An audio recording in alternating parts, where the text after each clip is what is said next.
Once again, from grade 8 Samuel Joel D. Flores Jr.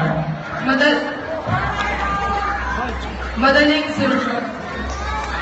Tayong mga bata, ating kalugalingan. Kumain tayo ng prutas at gulay upang lalakas ang ating katawan. Kung may kalamidad na darating, tayo maging alerto para sa kaligtasan natin.